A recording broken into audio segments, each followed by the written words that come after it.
Yo, welcome to the video. So I bought a new car. It was voted the top sports car of the last 25 years by Piston Heads. I'm going to big it up. I've literally just had a nana come up to us telling us how beautiful it is, asking us about it. It's one of my dream cars. Tick off the list. I've just been spending the last month or so actually, so I've had it about a month, just driving it, enjoying it. I'm literally just going to turn the camera around so you can see it, and then we'll go through it and chat about it. Are you ready? 3, 2, 1. And so here it is, a little Series 1 Lotus Elise.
Now, I knew about these cars from afar. My neighbour had one when they first came out and he literally had it about 2 months, and I think I think Lotus bought it back for a premium off him basically, so that's basically as close as I've been to them. So I've had it about a month now, and I've spent the last month basically driving it, polishing it, just getting used to it, understanding its little noises it makes, its little eccentricities, things like that. So let me talk you around and show you in more depth. So Series 1, Rover engine, K-Series engine, not Honda K-Series, Rover K-Series. And yeah, it is totally back to basics car, so the kind of cars that I like. If we have a look in, you can see how bare it is. Obviously the seats have fixed rear seats, so no reclining, and the driver's seat's the only one that moves backwards and forwards. This one's had the radio delete, so it's got no radio in. And then yeah, like I said, pretty Spartan inside. The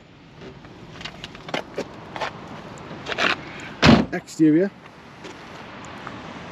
some people say they don't like these and they prefer the Series 2. I prefer the Series 1, if I'm being completely honest. I think it's an absolutely beautiful car. The Dino that it's based on, or that was its inspiration even, is one of my favourite cars of all time, so that would explain why I like the exterior so much. I've owned it about a month now, and what I've been doing in that time is just taking it out on little drives. I don't think it's been used a lot over the past few years, so just little drives, getting steadier and steadier. So yeah, I've just been taking it on little drives out, getting used to it, understanding the noises it makes, the little pings, what the engine's doing, things like that, just to make sure that it's running nice. Plans for the car, well, firstly and foremost, I'm going to enjoy it. So I'm going to spend the next few years, I might do bits and pieces in between, but I am going to spend the next few years just enjoying the car basically. Taking it out on road trips, taking it to shows, things like that. Let other people appreciate it as well as myself. And then after that point, it's probably going to need a bit of work doing to it. So looking at the service history, it is a much loved car, but it has also been used as it should have been used. I am somebody who likes cars to be used when I'm looking at a car. I would rather have a higher mileage one with an immaculate service history like this one has, compared with a low mileage garage example that basically hasn't been used much but's been polished a lot. So I don't mind the little marks on the exterior and things like that. I just like to know that the engine's been used and looked after as it should has been, and as far as I can tell on this one, it has. Even to the extent that in my research I know that one of the owners of the car bought it back at a later date from a subsequent owner. So yeah, there we go. Now I do have a little bit of driving footage of the car. I wasn't speaking, in all honesty, there's a lot going on when you're driving the car itself.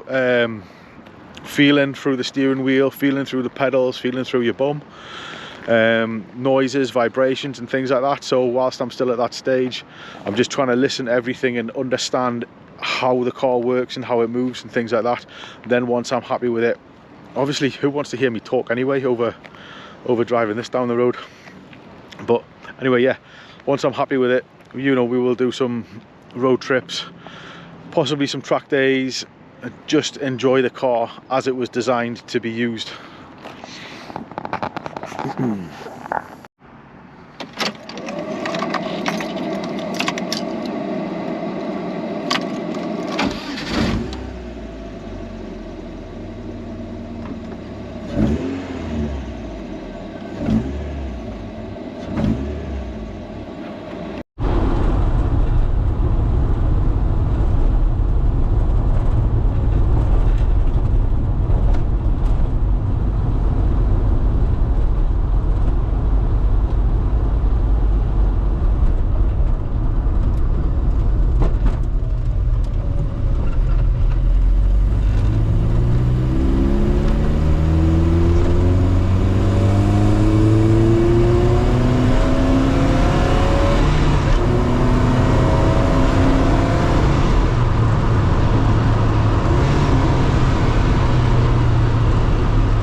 You see here, so apparently this is worse than the Series 2. So here's, you got the sill all the way across. Now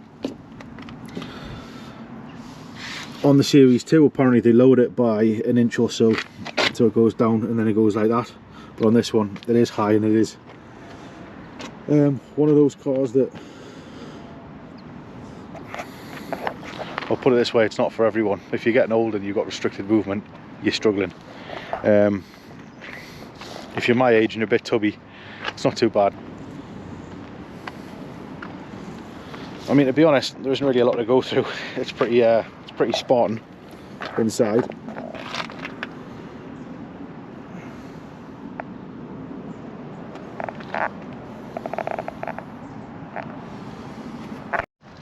So some of the stuff that I want to do, we'll start with the inside, because this is probably going to get done sooner rather than later. Now we're getting the nice weather and things like that. But the seats are a little faded, so they could do with a refresh.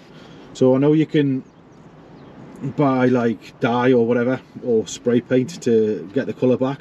I don't know if that would work or not, because we've got this embroidery here. So you can still buy new ones from Corbo, I believe. So it may just be getting new ones and get the seat retrimmed at the same time, obviously around there. But I'd want to keep the Elise on the front, and it's also on the back as well, so I'd want to keep it on the back as well. We've got this here, and this is just, again, I believe this is fairly early on in the car's ownership that it's been like this, and it's just been left and not changed. So this is the difficult part, because I'm happy to, obviously down here it's a bit grubby and needs a good clean, and I know that below the carpets, I believe Lotus did a recall on the floors, and I've checked them out and they're fine as well. We'll go into all of this at a later date when I'm going through the car and obviously fixing it up and cleaning it. But yeah, there's no issues underneath the carpets as far as I could tell when I was looking at the car. But like I said, things like this to me kind of tells the story of the car being used and loved.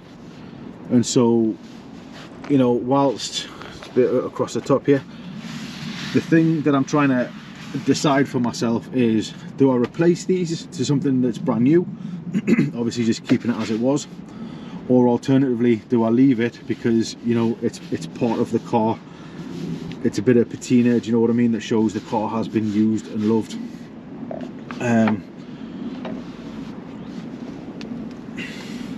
And the same with the seats to a certain extent, but you know, the fading isn't as bad as like the wear, and so yeah, I mean, that's going to be that's threadbare now, so that's going to be needing replaced anyway.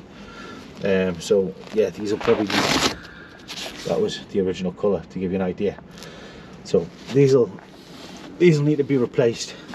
But things like this, I don't know whether I should leave a couple of things just for the history of the car, and you know, the bit of patina and how much it's been used and loved in its time.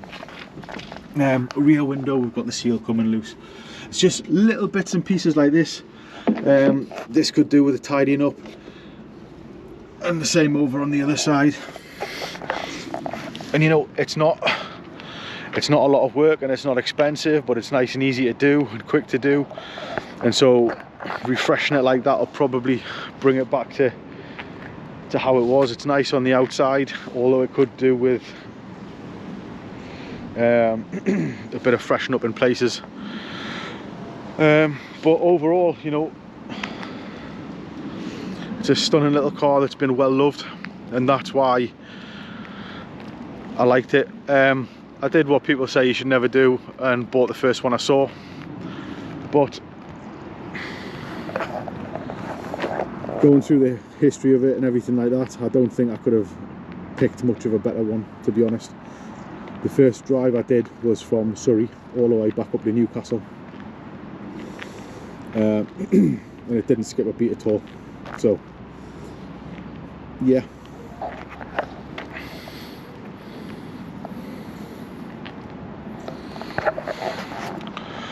so what we'll do is go for a drive, let you enjoy the noises of the car and things like that, and then I will see you in the next video, where I don't know what we're doing, we may deep dive further into it.